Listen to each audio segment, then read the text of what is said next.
তো আমরা নবদ্বীপে এসেছি, নবদ্বীপের লঞ্চে উঠেছি। লঞ্চে উঠে ভিউটা নিচ্ছিলাম। তো নদীটাকে দেখতেই পাচ্ছ, এইরকম খুব বড় এবং খুব সুন্দর দেখতে। লঞ্চটা চালু ছিল কিন্তু বোঝা যাচ্ছিল না। এরপরে আমি ভিডিও নিয়ে নিলাম দূরের একটা মন্দিরের। ওটা কোন মন্দির আমার ঠিক জানা ছিল না, কিন্তু দেখতে সুন্দর ছিল, সেই কারণে আমি নিয়ে নিলাম ভিউটা, ভিডিওতে নিয়ে নিলাম। যাচ্ছে এই লঞ্চটা। তারপরে হোটেলে এই ফটো ফ্রেমটা আমার খুব সুন্দর লেগেছে। এগুলো শ্রীকৃষ্ণ এবং শ্রী রাধারানী, এই গোপালকে এত সুন্দর লেগেছে পিকচারগুলো, আমি তুলে নিয়েছি ভিডিওতে।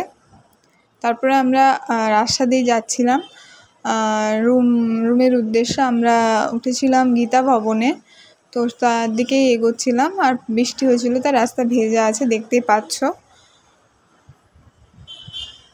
আমরা যাচ্ছি আর প্রচণ্ড খিদে পেয়েছিল, অনেকটা জার্নি করে এসেছিলাম, তো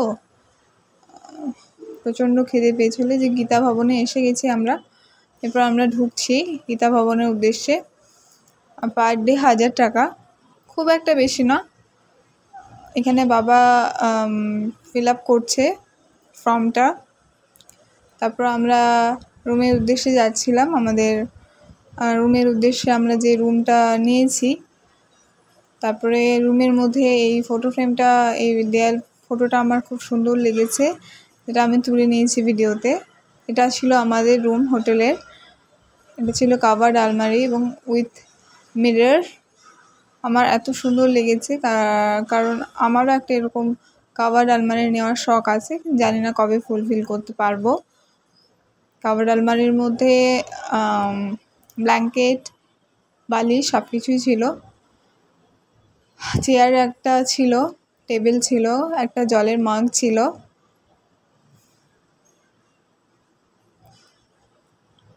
আমার তো দারুণ লেগেছে এই জায়গাটা আসতে।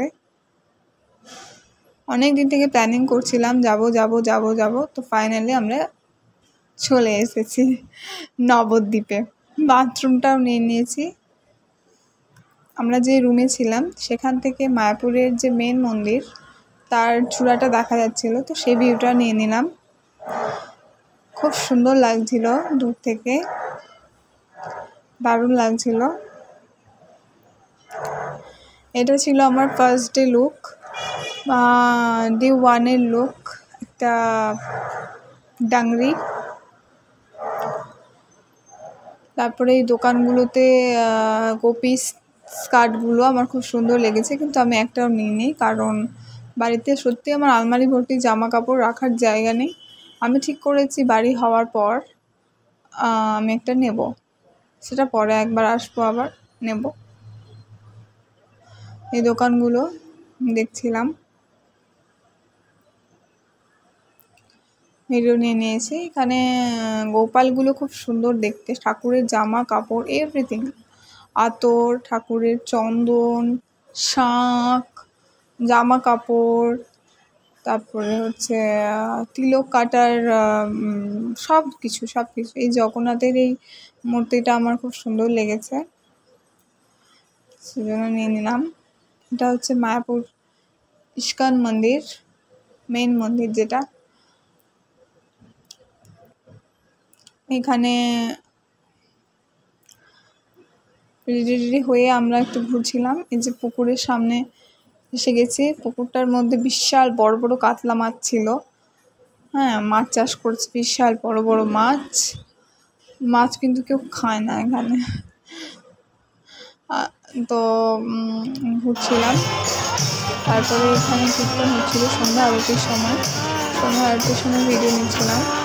আর এখানে একটা খুব মজার জিনিস খুব ভালো লেগেছে, সেটা হচ্ছে এখানে যাকে মানে সবাই এভরিবডি হরে কৃষ্ণা বললে কথা বলছে, হরে কৃষ্ণা। তারপরে এটা আমার সেকেন্ড ডে লুক, এটা ডে 2 লুক।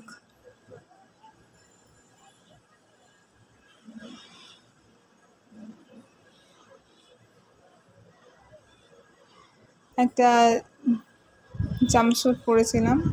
এই যে গুছু গোপালকে কিনেছি আমরা এখানে, প্রতিষ্ঠা করবো বাড়িতে গিয়ে। মা তো ভাবছিল যে ফটো তুলছি, তাই মা বসেছিল পোজ দিয়ে। তারপর এখানে আমি মন্দিরটার সামনে থেকে ভিউ নিয়ে নিচ্ছিলাম। সকালবেলা ভোরের যে মঙ্গল আরতি, সেটা টাইম ছিল 4:30, বাবা শুনেছে 5:30, আমরা মিস করে গেছি। তো আমরা যাবার দিন, মানে যেদিন যাব সেদিন মঙ্গল আরতিটা দেখব। এটা আমি তিলক কেটে ফাইনালি এখানের বাসিন্দা হয়ে গেছি।